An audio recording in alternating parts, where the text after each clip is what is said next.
भाई माने जो मैंने आम जाजपुर पवन आगे आम जाजपुर कौन ना जगन्नाथ मंदिर अच्छा मिनी केदारनाथ अच्छी महाविनायक अच्छी माँ बिरजा अच्छी गोखेश्वर अच्छी गड़मधपुर अच्छी कौन ना आम जाजपुर कौच आम जाजपुर पवन कौच जय जगन्नाथ। नमस्कार मु हिमांशु आपण मानकु पुणी थे स्वागत करुच्ची आमे आज आसी पहुँचीचु जाजपुर जिलार चंडीखोल निकटवर्ती प्रभु श्री जगन्नाथ मंदिर रे आम गहणर किसी माँ मान अच्छा तेज चलतु सीधा सड़क जावा सहित कथा और पचारि बुझा मंदिर केमिति लगुच आज्ञा टी आप परिचय दिखाँ बहुत भल लगुच आप ना कौन नलिन नाइक कौट आसते खरमंगी केमती लगुच मंदिर बहुत भल लगुच आम तो आसु बुलिया आमे जदि पुरी तो आमे जाई परिबे ना बयस होइरानी वर्तमान जगन्नाथ हम एठी देखि आमे एठी देखु हम अंचल गोटा बढ़िया भव्य मंदिर तैयार हेछि केते खुशी अनुभव बहुत बहुत खुशी लागुची भल लागुची आपण हां पूरा भल लागुची बेले हम चारि को जांग बुली साइड नु भाबु चंदी कि ये जो मंदिर एठी हैला माने ओडिसा रे अनेक लोक एठी आसीबे बेली हां आसीबे न को होइची दारू आसिला हमर सेबाटे आमे आसिनु समस्ते दारू कोडी आसला आइला बांसमुली एठी जगिया भगिया होइछ दारू आसला कोथि दारू आसला सगड़ी रे तने आपण बहुत गर्व करंदी आपण अंचल दारू आसी आ आम दांड भट सब आड़े रास्ता कलश बसिला आपण को दारू एठी जगन्नाथंकर रूप नेबो हां आकु नै केते खुशी अछन आपण खुशी बहुत खुशी अछु आ पूरा गर्व होई जाई छी हमरो राज साहू कोन कहबे मंदिर केमती लागुछ आपण मंदिर तो भल लागुच ये होची हमर जो दारू आछंती से आम गाँव रू आछंती बाउंसमूली रू केते खुशी लागिला बहुत भल लागला माने फेब्रुआरी 25 टा हबार थिला से दी जनकर देहांत होई जाई सेति पई माने हेई परनी जेतोडा आपण को गाँ रो दारू आसी केठी जगन्नाथ जाउले आमे धन्य निजु करिवु। जय जगन्नाथ मु सबिता महांती धानमंडल आसी मु एठिकार लोकल लोक एठी मंदिर देखा आसी बहुत बढ़िया मंदिर होईची एरिया भितर भी एमती मंदिर भी नथिला जहाँ समस्त अवदान एठिकार कमिटी मेंबर सहित समस्त मोर अशेष प्रणाम ता सहित भी मुझे निजक निज कृतज्ञता ज्ञापन करुच्ची जे मंदिर देखी एत सुंदर कारुकार्य होईची मंदिर कहवा भी अतुलनीय।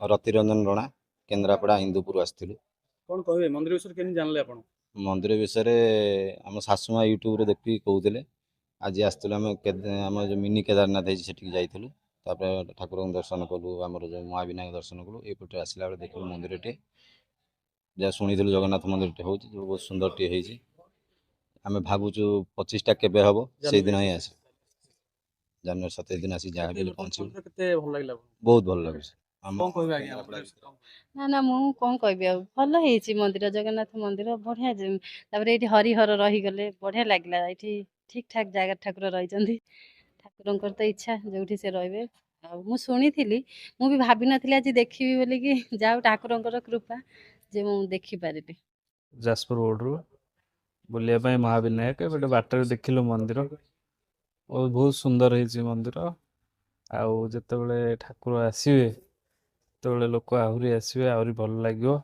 आम भी दिने आसो आउ थे केमती कोन जानले मंदिर विषय नहीं रास्ता रे जाउथलो हम देखि लागुची परिवेश रास्ता रे जाउथलो देखि के आसिलो कोन भाबु जंदी कि जाजपुर टूरिज्म क्षेत्र रे गोडा नुवा हां हां नियाती बहुत लागिला बहुत शांति लागिला लोक मानन को भी बहुत खुशी लागिबो एठी आसिकी।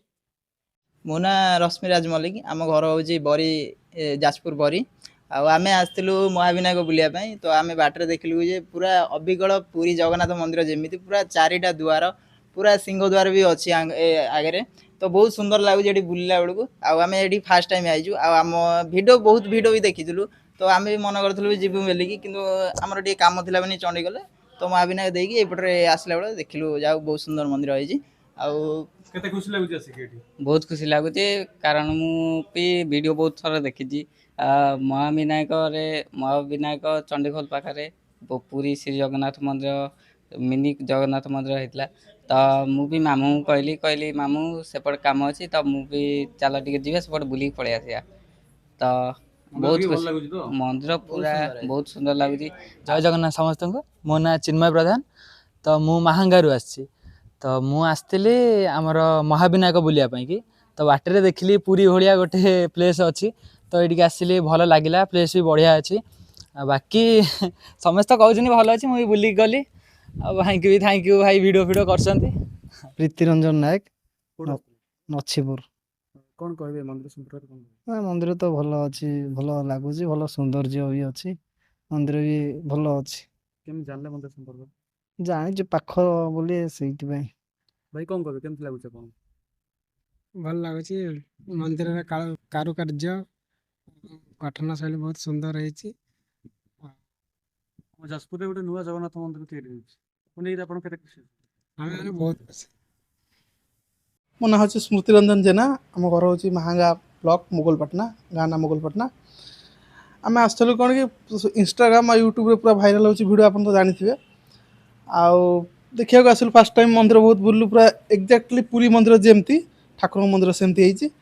ଆଉ ବହୁତ ଖୁସି ଲାଗୁଛି ଯାହା ହଉ ଏମିତି ହେଇଛି। ଆଉ ଏ ପାଖରେ ବି ସେପଟେ ଗୋଟେ ଅଛି ମିନି କେଦାରନାଥ, ଯେଉଁଟାକି ଜଗତେଶ୍ୱର ଧାମ। ହଁ, ତ ସେଟା ବି ଯାଇଛୁ ବୁଲିବାକୁ। ତ ଏଠି ଆସିଲୁ ବହୁତ ଭଲ ଲାଗିଲା। ମୋ ନାଁ ହେଉଛି ଧନେଶ୍ୱର ନାୟକ, ଛତିଆରୁ ଆସିଥିଲି କିନ୍ତୁ ଆସିବି ନଥିଲି, ଆଜି ଆସିଲି ବୁଲିକି ଦେଖିଲି, ବହୁତ ବଢ଼ିଆ ହେଇଛି, ବହୁତ ସୁନ୍ଦର ବି ଲାଗୁଛି। ଆଉ ପୁରା ମନ୍ଦିର ପୁରୀ ମନ୍ଦିର ଟାଇପ୍ର ହେଇଛି। ଆଉ ତା ପରିକ୍ରମା ଚାରିକର ଯେତିକି ବୁଲିଲି ବହୁତ ସୁନ୍ଦର ବି ହେଇଛି, କେତେ ଖୁସି ଲାଗୁଛି? ବହୁତ ସୁନ୍ଦର ଲାଗୁଛି। ଆଉ ଠାକୁର ପ୍ରଭୁ ଯେଉଁଦିନ ଆସିବେ ସେଦିନ ବି ବହୁତ ଆହୁରି ବଢ଼ିଆ ଲାଗିବ। ଆଉ ଏବେ ଚାଲିଛି କାମ ବହୁତ, ଆଉ କାମ ହେଲେ ଆହୁରି ବହୁତ ସୁନ୍ଦର ଦେଖାଯିବ। ତେଣୁ ଭଲ ଲାଗୁଛି, ବହୁତ ସୁନ୍ଦର ଲାଗୁଛି ଦେଖିବା। ଘର ହେଉଛି ଛତିଆ, ମାନସ ରାଉତ ମୁଁ। ଆମର ଛତିଆ ପଟରୁ ଆସିଥିଲି। ଏଠି ଆମର ଚଣ୍ଡିଖୋଲ ମହାବିନାୟକ ପାଖରେ ମନ୍ଦିର ଗୋଟେ ହେଇଛି, ଜଗନ୍ନାଥ ମନ୍ଦିର। ଆଉ ବହୁତ ବଢ଼ିଆ ହେଇଛି, ବହୁତ ସୁନ୍ଦର ଲାଗୁଛି, ମାନେ ଯାହାକୁ କୁହାଯାଏ ବହୁତ ଖୁସି ବି ଲାଗୁଛି। ଏତେ ଦିନ ପରେ ଆମେ ଆଇଛୁ ଦେଖିବାକୁ। ଆଉ ଏଇଟା ଖାଲି 25ଟା ହେବ କେବେ? ଏଇଟା ଜାନୁଆରୀ 2027ରେ ପ୍ରତିଷ୍ଠା ହେବ। ବର୍ତ୍ତମାନ ପ୍ରତିଷ୍ଠା ହେଇନି, ଲୋକ ବହୁତ ଆସୁଛନ୍ତି। ଆଜ୍ଞା, ଆପଣ ଭାବୁଛନ୍ତି କି ପ୍ରତିଷ୍ଠା ହେଲା ପରେ ଆହୁରି ଲୋକଙ୍କ ଭିଡ଼ ବହୁତ ବଢ଼ିବ? ଲୋକ ହେବେ, ବହୁତ ମାନେ ବହୁତ ସୁନ୍ଦର ଲାଗୁଛି, ବହୁତ ଲୋକ ହେବେ। ମାନେ ଆମେ ସେଇଟା ଇଚ୍ଛା କରୁଛେ ବହୁତ ଲୋକ ହେବେ, ଖାଲି ନୁହେଁ, ବହୁତ ଲୋକ ହେବ। ଆଉ କିଛି କାମ ରହିଛି ବାକି, ତାର ଭିତରେ ଶେଷ ହେଲା ଭିତରେ ବି ବହୁତ ଲୋକ ଆସିଯାଇଥିବେ। 25ଟା ଭିତରେ ମାନେ ପୁରା ଯାହାକୁ କୁହାଯାଏ ଲୋକ ପୁରା ଆସିବେ। ମୋର ହେଉଛି ନଟର। ଆଉ ଆମେ ଆଇଥିଲୁ ମହାବିନାୟକ ମନ୍ଦିର ବୁଲିବାକୁ। ଆମେ ଆସିଲା ବେଳକୁ ଦେଖିଲୁ ଏଠି ଜଗନ୍ନାଥ ମନ୍ଦିର ଅଛନ୍ତି। ଏକରେ ଆସିଲୁ ଏଠି ବୁଲିକି। କେମିତି କ'ଣ ଲାଗୁଛି ମନ୍ଦିର? ମନ୍ଦିର ବହୁତ ଭଲ ଲାଗୁଛି। ମନ୍ଦିର ବିଷୟରେ କେମିତି ଜାଣିଲେ actually? ଆମେ ଜାଣିନଥିଲୁ, ଏମିତି ଯାଉଥିଲୁ। ଏମିତି ବୁଲିବା ପାଇଁ ଆସିଥିଲୁ, ସାଙ୍ଗେ ସାଙ୍ଗେ ହଠାତ୍ ନଜର ପଡ଼ିଗଲା ଏଠି କ'ଣ ଜଗନ୍ନାଥ ମନ୍ଦିର ହେଇଛି, ପୁରା ପୁରା ଡିଟୋ ପୁରୀ ମନ୍ଦିର ପୁରା ଦେଖାଯାଉଛି। ଆକୁ ନେଇ କେତେ ଖୁସି ଅନୁଭବ କର? ବହୁତ ଖୁସି। ବହୁତ ଖୁସି ଲାଗୁଛି। ଯାହା ଆମ ଯାଜପୁରରେ ଏମିତି ଗୋଟେ ଭଲ ଜାଗା ଗୋଟେ ଅଛି, ବୁଲିବାକୁ ବହୁତ ଭଲ ଲାଗୁଛି।